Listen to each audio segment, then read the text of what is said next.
Right then, lads, welcome back to Kossy's Arsenal podcast. My name is Kossy. Good morning, good afternoon, good evening, wherever you are watching from in all parts of the world. We're gonna be discussing a couple of stories this afternoon, including Houssem Aouar, including Marco Asencio, and obviously we shall do the Arsenal transfer roundup as we enter into the Arsenal-Chelsea game, which is the biggest fixture of the weekend, as well as the biggest fixture we are going to play as at the beginning of the season. I think should be the biggest picture because it's a London derby. It should be Manchester City, but I think because this is a London derby, I think it's bigger than the Manchester City game. Let me know your thoughts, what you think about Houssem Aouar, Marco Asencio, because I think those are the two players lately linked with Arsenal. Obviously, after signing in Martin Odegaard and Aaron Ramsdale, Arsenal could want to add a third signing, as as it looks at the moment. Two players have been linked with the club, Marco Asencio and Houssem Aouar. We're going to be trying to dive into that, look at what exactly should Arsenal do, and who exactly should we go for. Is it Marco Asencio? Reports indicating that Arsenal have actually initiated contact with Real Madrid and Marco Asencio for the player as well, and then also reports indicating that Arsenal could still do a deadline day move for Houssem Aouar. Do I believe the stories? Do I not? I'm gonna be telling you that and more. But before we get into that, we are sponsored by the beautiful people at OneXpert. Link is in the video description. Please do make sure you check them out. OneXpert brings you all your latest in terms of betting. So we have the Chelsea Arsenal game, and that is gonna be very interesting. But you know what? If you have a million, just place it on both teams to score. That's it. If you have a million, place it on both teams to score. I think Arsenal will score their first goal against Chelsea, and I think Chelsea will also score in this game. If you want to take more risks or a bigger risk, you can take Chelsea to win this game. OneXpert, link in the video description. Those are my tips. If you want to, if you want to go for betting in this game, Chelsea win and both teams to score. That's it. Manchester United, another betting tip I can give you. Manchester United, Southampton. Again, let's go for a both teams to score. Manchester United, Southampton. They're playing at 4 p.m.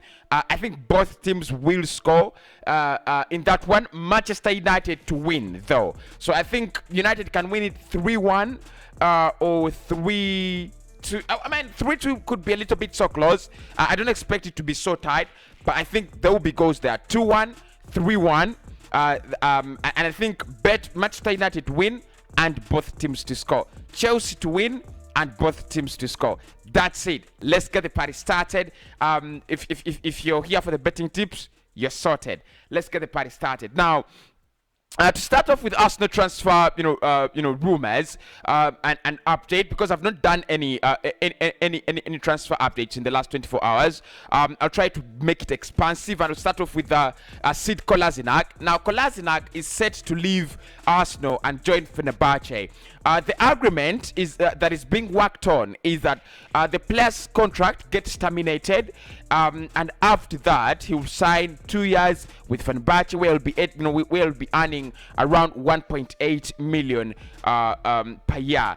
It is also reported that Kolasinac will actually reduce or cut on his wage expectations in order to join Fenerbahce and leave Arsenal. Farewell, I should say. He wasn't the worst player in the world. Sid Kolasinac, he wasn't my best either. So Kolasinac leaving Arsenal, I really do not have any issues with that. It just comes at the right time. He needs to go. We have already brought in Nuno Tavares. We already have Kiantieni in that area. I don't see Sid Kolasinac as a necessity, let alone as a backup. He's not a necessity. He's not a backup. It's time to go. So Sid Kolasinac will be leaving Arsenal Football Club this summer, joining Fenerbahce on a free after terminating his contract with Arsenal. Now, the second story is about Aaron Ramsdale. Now, Ramsdale, just a little bit. Ramsdale was confirmed as an Arsenal player. You know that he signed for us. He will be putting on shirt number 2. It's going to be backup goalkeeper to Bande now. A couple of questions have been asked of me. Will he play against Chelsea? Will he not play against Chelsea? And the truth is, I think Aaron Ramsdale will be on the bench against Chelsea. I think he will make it to the squad against Chelsea. However, Martin Odegaard, who was also announced on the same day as Aaron Ramsdale, will not make it to the squad. Odegaard doesn't make it to the squad, but Aaron Ramsdale does. So probably we shall see Martin Odegaard joining, having his debut on his return to Arsenal against Manchester City. Make of that what you want, whether Ramsdale is ready or not. I think we badly need him, and I've already said this. If you do not have a backup goalkeeper, you are a disgrace. And I think entering that Brentford game, that is how disorganized we were. No backup goalkeeper, no nothing. We were an absolute disgrace on that Friday evening. Moving on, Houssem, Aouar, and Marco Asencio. Where do we start? Let's start off with Marco Asencio a little bit. So,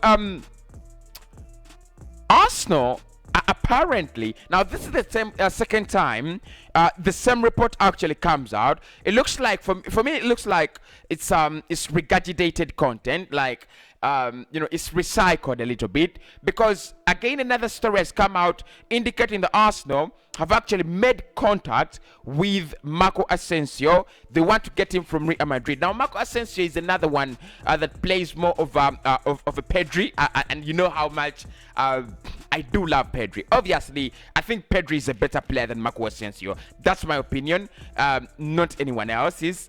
So, if you do not agree with me, it's absolutely fine. But I think Asencio, if you have a player like Marco Asencio, I think there is that kind of vibe, he might add to the team. That kind of, extra quality in the midfield, he might add to the team. Whether you want him or not, I don't know. Whether, do I see it as a deal that could, come through if Real Madrid, are serious about letting him go? Maybe that can happen. But if Madrid are not, after selling Martin Odegaard to us, I don't see them eventually giving us Marco Asencio unless it's a loan deal. But we'll wait to see what happens out of that. At the moment, I don't see much, I don't see much of pressure for Arsenal to go and get up Marco Asencio. It's the same thing with Houssem, Aouar. Now, reports are still claiming the Arsenal could actually go for a late deadline deal for Houssem, Aouar. It's one that I would love to see. It's one deal that I'll be like, wow, we got Houssem, Aouar on deadline day. We need a number 8. We need the creativity. We need that extra quality in the midfield. Now the question is, will Arsenal go for Houssem, Aouar? A couple of people have asked me that. I'm gonna say I do not know. That is the answer. So there is no concrete information, there is no concrete evidence. The Arsenal are still interested in Houssem, Aouar. Reports do claim it, but they do not have evidence. They just claim Arsenal and Spurs are still interested in the likes of Houssem, Aouar, and Leon would love to lead.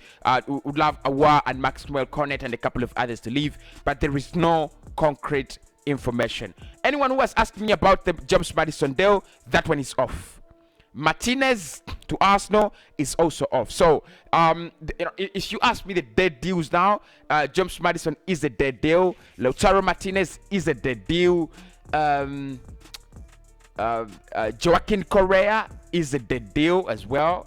And a couple of other deals. I've seen Yves Bissouma somewhere. Arsenal linked with Yves Bissouma. There is nothing. There is nothing at the moment. So, at the moment, that is Arsenal news and Arsenal transfer news and the roundup. Thanks for watching. I'll speak to you in the next one.